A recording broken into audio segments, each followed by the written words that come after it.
Emang konsepnya kenapa kayak gitu? Dan di sini tidak akan banyak bercanda karena sudah larut malam juga. Ya, kondisi sudah tidak memungkinkan untuk bercanda.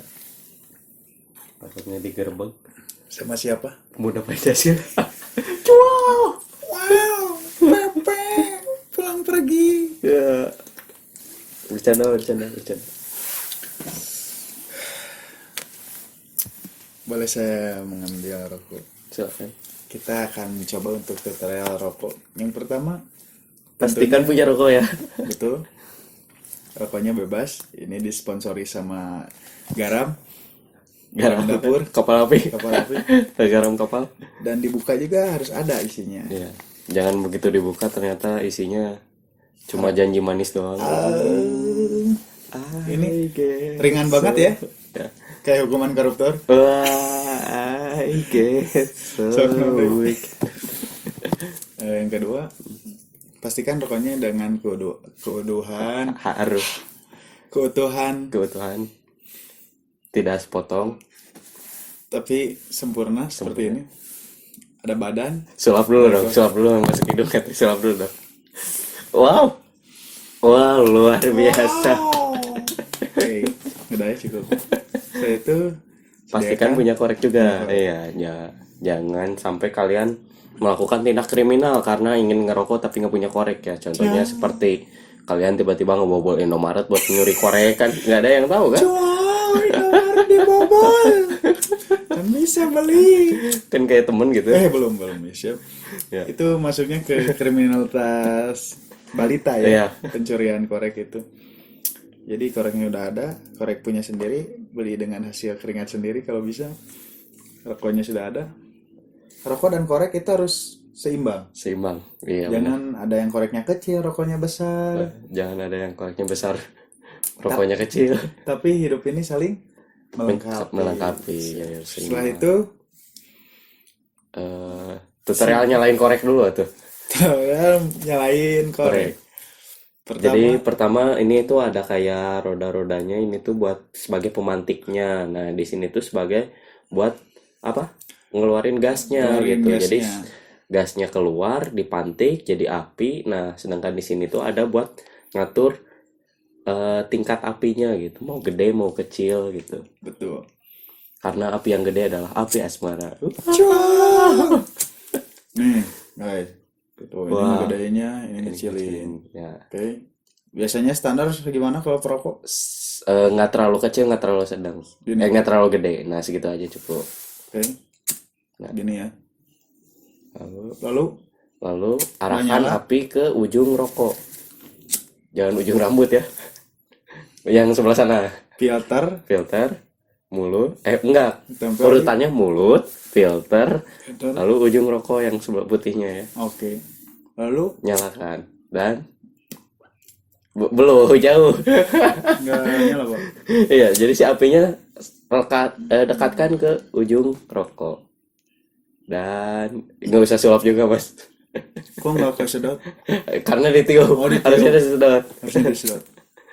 Nah, pastikan disedot ya. Dan Anda mendapatkan merokok. Seperti itu.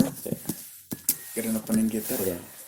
Jadi emang untuk sebuah aktivitas kita harus memulai dari hal yang biasa-biasa aja. Sedek dulu. Oh. Jadi jomba. Jadi kayak gitu, guys. Kita di sini mau ngobrolin apa, Bapak Jadu? Kenalin dulu tuh. Mungkin udah kenal lah ya. Sudah malam, saya tidak mau berteriak-teriak karena tidak baik. Oke. Jadi sekarang kita tuh dengan podcast dini hari pada jam berapa ini? 0:30. Jam berapa? Enggak, gak usah lah. Wallpapernya kayak bahaya. Wallpapernya bahaya. 0:30. Disturbing picture. Ada deep web ya, foto deep web aja. Siap. Jadi pada pukul 0:30 Iqbar beliau tiba-tiba mengirim pesan melalui aplikasi chat. Bro, di mana? Monte dah. Jam setengah satu ya guys. Tapi dilihat dari youtuber lain yang bikin video itu sampai dini hari. Iya pasti pasti. Malahan mereka sampai kurang jam tidur ya. Iya, tidur aja sampai nggak kenal mereka. Iya. Aduh. Ah, terlalu banyak komedi. Kayak masker spirulina. Jadi di sini mau ngapain ya malam-malam? Kadang di malam hari ini banyak orang-orang yang punya inspirasi yang indah, yang baik. Munculnya tuh di malam hari. Kalau menurut Bapak Jaduk?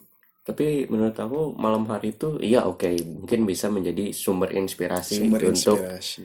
hal-hal positif gitu. Tapi di sisi lain juga banyak kok orang-orang yang di malam hari itu malah overthinking gitu. Mereka memikirkan sesuatu yang berlebihan gitu. Yes, Padahal that's kan right. hidup ini fana gitu. Dunia itu fana gitu. Jadi nggak usah terlalu dipikirin lah. Fana asmara, fana asmara. Itu fana ya Oh, guys. fana siap. Oh, Iya, iya sih aku jadi- juga ngalamin. Jadi selain ada sisi positifnya, ada sisi negatifnya juga Betul. gitu. Tapi kita nggak bisa nyalahin orang-orang yang mikir overthinking gitu. Mungkin Ya itu hak mereka juga buat overthinking kan. mungkin ini sedikit curhatan Anda mungkin. Betul. Apa sih yang membuat seseorang menjadi overthinking menurut kamu? Ya tentulah karena kita makhluk sosial, jadi kita ngelihat orang lain melakukan A, melakukan B, melakukan C, sedangkan kita tidak melakukan apa-apa, itu biasanya jadi sumber overthinking aku gitu. Jadi lebih ke aku gimana ya? Udah malu. Jadi ketika ngelihat orang lain misalnya ngelakuin suatu hal gitu, kok aku enggak gitu, Oh, kayak gitu lebih mikir kenapa sih gitu. oke. Terus cara ngobatinnya gimana kalau misalkan udah overthinking kayak gitu? Segeralah tidur. Soalnya kalau tetap terjaga pasti malah makin terus overthinking gitu. Gue inget jokes soal tidur dari Marcel Oke. Ferdianto. Dia selalu mengangkat keresahan dia dari orang miskin. Iya.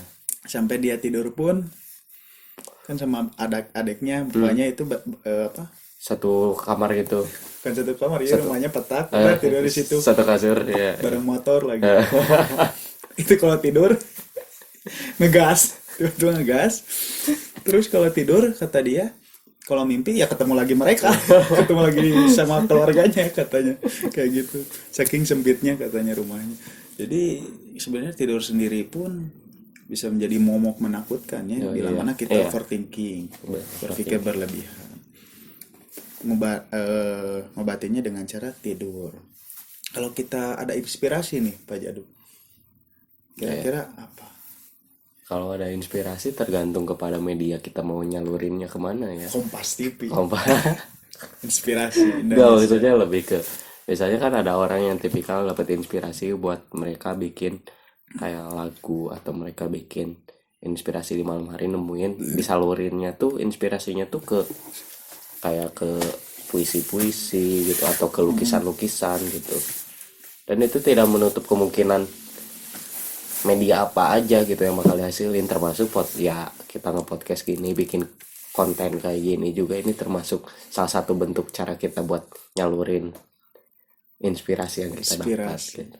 Mungkin teman-teman yang di rumah kalau ada posisinya seperti kita di malam hari ini, mungkin bisa share di komen gitu kalau kalian malam-malam gitu udah terus tiba-tiba dapat inspirasi, kalian biasanya ngapain gitu, apakah ternyata pemanasan gitu atau sikap lilin atau apa gitu kan gak ada yang tahu kan. sikap lilin Iya, ternyata dia menciptakan apa gerakan-gerakan aerobik baru gitu kan gak ada yang tahu kan. betul. Ya kalau kita mungkin lebih ke arah kayak gini gitu. Siap. Ketika menemukan inspirasi di malam hari ya kita ngobrol gitu. Siap. Kenapa Anda belum tidur di jam segini, Pak?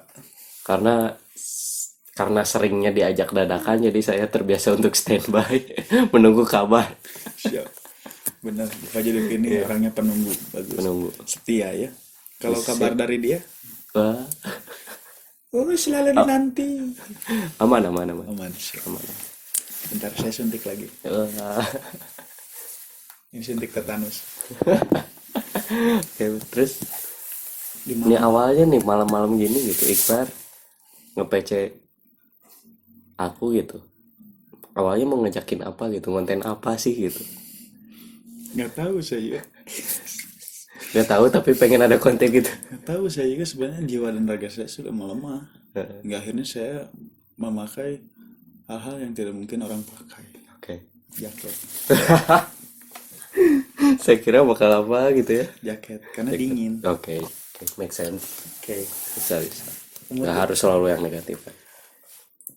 Oh ya, nggak harus selalu yang negatif. Bener kan? Betul.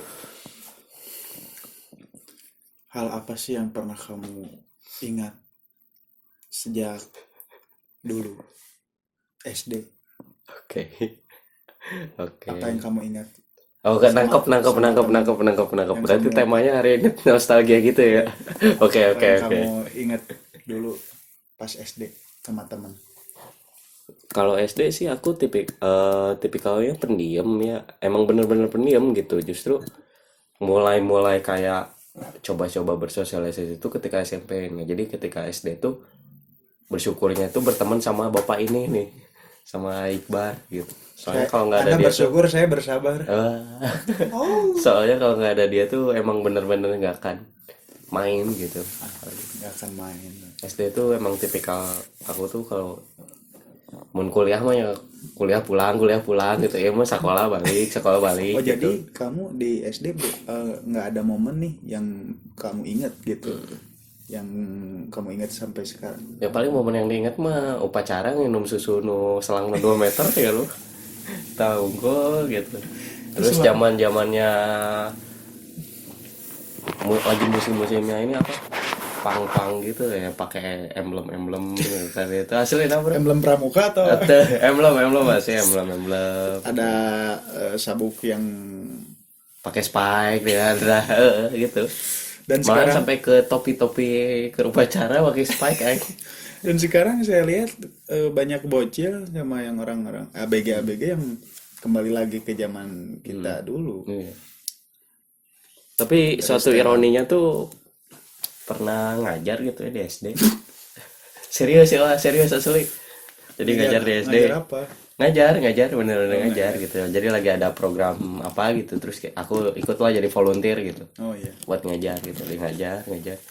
Nah, pas ngajar tuh aku tuh kayak ngejelasin bahwa kalau belum berusia 18 gitu, belum memiliki SIM, jangan mengendarai kendaraan bermotor gitu ya. Kita mengajarkan itulah tata tertib lalu lintas gitu, terus undang-undang LLAJ, sekolah rupa gitu. Syarat-syarat untuk mengendarai motor apa gitu. Setelah selesai kelas, pada pulang, jolain ke parkiran mau motor. Padahal cikene geus di mejahan, padahal baru aja dibilangin gitu. SD. SD. Terus lu gimana pas lihat itu? Ya langsung speechless sih. Terus apa yang saya ajarin itu apa gitu hasilnya? Dan gak mungkin juga dia ninggalin motor Iya, di sekolah. oke juga kan. Nanti pulang-pulang kemana motor? Ada pencerahan Mbak gua, ada pencerahan. Wow, pencerahan dari siapa? Ya jadi peraturan dijalankan tapi balik dijebrot karena lagi motor kan lucu. Oh itu ya yang Iya, itu yang paling ngakak sih. Sedangkan SD zaman aku dulu ya paling mentok nu sepeda, ya, Iya. numpang, jalan kaki. itu paling antik ya kita ya. Jalan Pokoknya bareng. bawa sepeda ke sekolah tuh udah paling kece lah. Kalau perginya jalan kaki, pulangnya pakai sepeda itu Ntar ada kriminal ya. kriminal ya itu. Udah mengerikan itu mah. Siap. Kamu sepeda lipat ya. Wah, jadikan origami ya, Asli jadikan kapal. lipat. Siap. Kalau Iqbal sendiri nih pengalaman SD-nya apa sih yang paling diingat? Pengalaman yang mana dulu? Pengalaman pas SD aja gitu. Apakah yang Di sekolah gitu, entah itu di sekolah atau ketika umur SD tapi di rumah atau apa gitu. saya nggak sekolah Pak? Wah, Saya nggak sekolah Pak. bohong sekali ya. Apakah yang sama teman gitu? Ya sama temen ya atau apa gitu. nggak punya teman, Pak. Saya Introvert sekali ya? introvert sekali. Saya kan temannya Anda doang. Aduh. Enggak, saya SD mah banyak sih, Pak. Tapi saya lebih ke kriminal, saya lebih sering fisik. Fisik. Ya. Emang street fighter banget orang itu. Kalau nggak mukul orang, Hah? gatel kan, kayak keluar nanah gitu. Kalau mukul sembuh sendiri. Oke.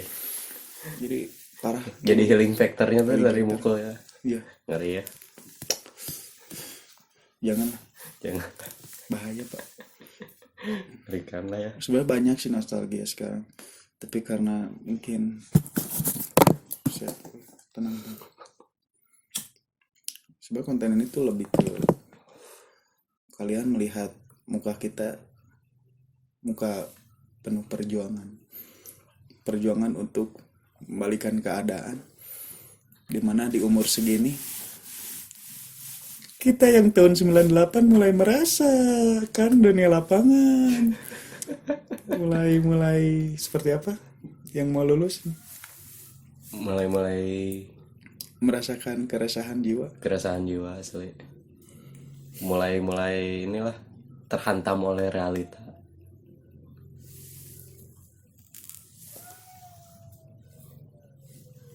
Kukira umur 20 itu akan baik-baik saja, ternyata tidak ya.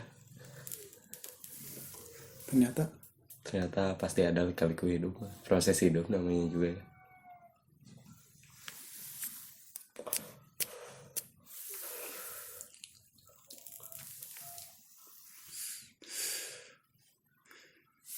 wah,